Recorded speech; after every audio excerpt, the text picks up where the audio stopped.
কিন্তু বড় দুঃখের বিষয় এই যে চিন্ময় কৃষ্ণ দে উনি বারবার খালি কর্মসূচি ঘোষণা করছেন।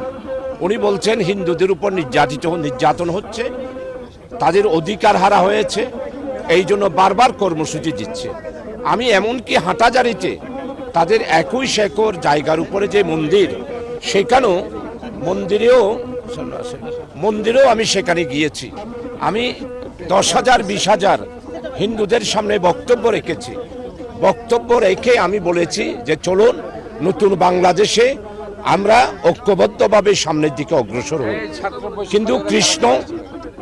কিন্তু কৃষ্ণ বারবার কর্মসূচি দিয়ে আমাদের দেশকে, শান্তিপ্রিয় দেশকে অশান্তি করার চেষ্টা চালাচ্ছে এবং সেটারই ফলশ্রুতিতে তারা নিউ মার্কেট যেই সমাবেশ করেছে আপনারা দেখেছেন, সেখানে জাতীয় পতাকার উপরে একটি বঙ্গভূমির পতাকা ওরা তুলেছে এবং সেখানের সমাবেশের বক্তব্যের কারণে চিন্ময় বলেছে বাংলাদেশ নয় বঙ্গভূমি।